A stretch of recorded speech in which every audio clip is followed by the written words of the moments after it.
Bonjour à tous et bienvenue sur la tribune de Coruscant pour cette nouvelle vidéo de review littéraire dans laquelle je vais vous parler du second tome de Throne l'Ascendance, à savoir Bien commun. Évidemment, comme d'habitude, il y aura une première partie sans spoilers dans laquelle je donnerai mon avis global sur ce second tome et ce sera suivi d'une partie avec spoil dans laquelle j'irai bien plus en détail sur tout ce que j'ai à dire sur ce livre.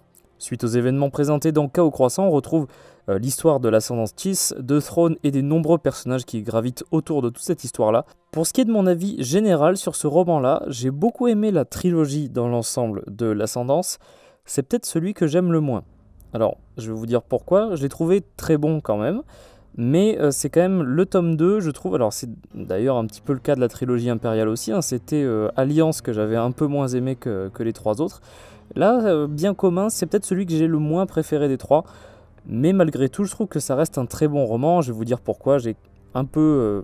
voilà, j'ai quand même quelques défauts à relever. Mais dans l'ensemble, je trouve que c'est un très très bon roman. Et ça continue bien toute cette histoire de l'ascendance Chiss qui est vraiment assez passionnante et très dépaysante, encore une fois. Je ne vais pas forcément en dire plus car on est encore dans la partie sans spoil. On a toujours encore une fois la partie présent et les flashbacks comme dans le premier tome en fait de l'ascendance. À ceci près que je trouve qu'ils sont pas inintéressants ces flashbacks là. Mais quand même c'est un peu moins, alors j'ai pas ce qu'à dire, c'est pas pertinent parce que ça a du sens et c'est important dans l'histoire. Mais c'est quand même un peu moins intéressant que toute la backstory de Throne qui était établie dans le premier tome. Là, c'est un choix un petit peu différent, j'y reviendrai dans la partie avec spoil, mais ça reste quand même utile, ça sert pas à rien non plus.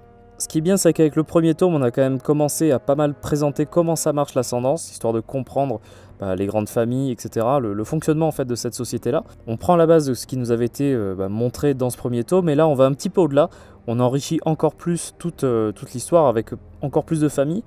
J'y reviendrai un peu plus en détail dans la partie avec spoil, mais c'est très intéressant justement la façon dont ça fonctionne entre les différentes familles, les différentes querelles. Et encore une fois, l'intrigue est quand même assez dense, il y a beaucoup de choses qui se passent. On pourrait regretter que Throne est un peu en retrait, mais après ça peut se comprendre, hein, il peut pas forcément être là tout le temps pour tout régler, puisque bon, là on est au milieu de la trilogie. Hein, voilà, c'est quand même un peu particulier, il faut gérer le fait justement qu'il y ait des problèmes par rapport à l'ascendance.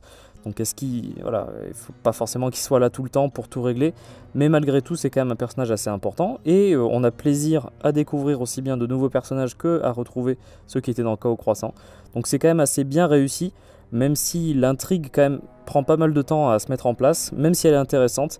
Je pense qu'il y en a plein qui vont être rebutés par le rythme du roman, plein qui vont le trouver pas non plus chiant, mais quand même assez lent et pas forcément très intéressant jusqu'à une certaine partie. Moi franchement, j'avais été happé hein, par le premier tome et par la trilogie dans son ensemble, donc j'ai pas eu trop de problèmes par rapport à ça, mais je peux aisément comprendre hein, que c'est pu un peu moins plaire, on va dire, à certains lecteurs qui sont pas aussi intéressés par l'ascendance Chiss. Avant de passer à la partie avec spoil, magnifique couverture de la part de Magali Villeneuve, encore une fois, pour ce tome 2, c'est celle qui est là, hein, sur le poster. Juste devant, vous avez l'édition en anglais du roman.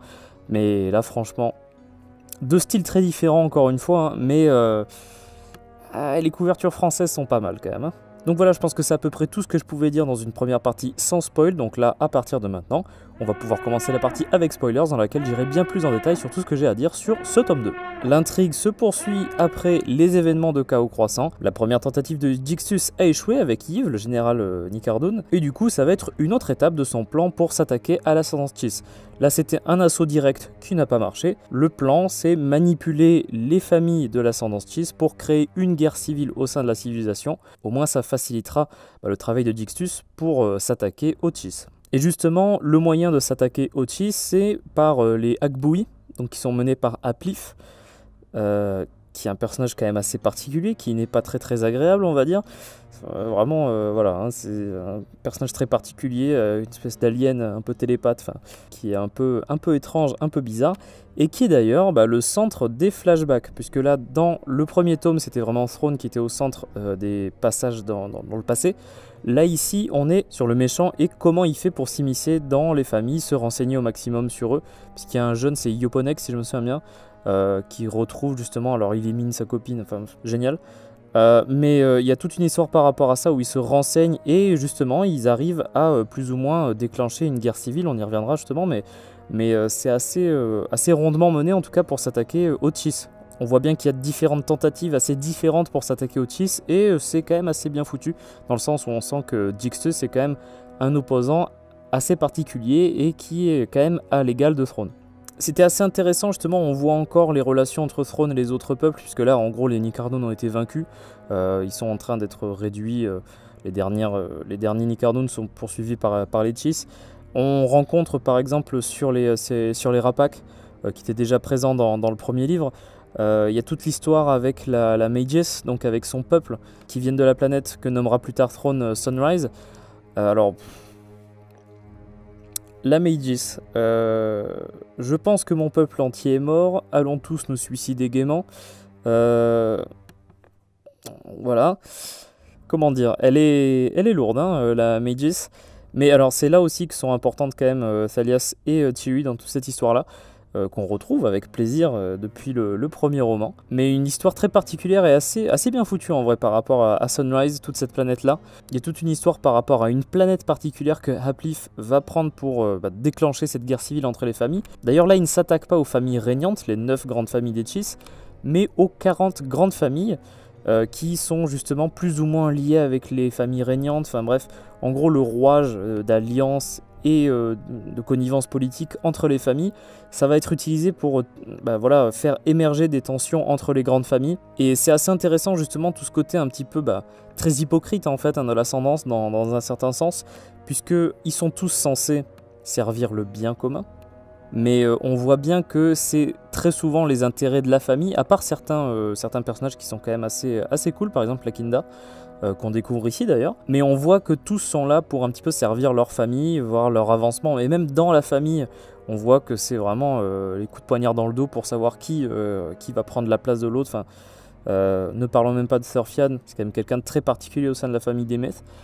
Mais encore une fois, c'est bien mené parce que justement, il y a pas mal d'éléments assez bien mis en place. Il y a toute une histoire de métal qui est assez précieux pour les Chiss puisqu'ils s'en servent pour leur vaisseau, qui devient une espèce de...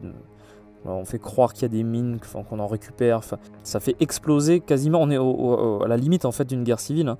Et la façon dont on se résout justement toute cette histoire-là, c'est via Throne. Et c'est assez bien trouvé dans le sens où il fait croire qu'il se fait attaquer par des pirates, alors que c'est faux en fait. Hein. Mais il arrive quand même à faire en sorte que tout le monde se joigne à lui pour se défendre face à un ennemi commun qui s'attaque aux Chiss et pour faire oublier un petit peu toutes ces querelles familiales. Mais du coup voilà, c'est quand même assez bien fait et assez intéressant, même si c'est vrai que ça prend quand même son temps. Et les parties sur Haplif dans le passé, avec tout ça, la corruption des deux jeunes Chiss qui rencontrent est quand même assez longue.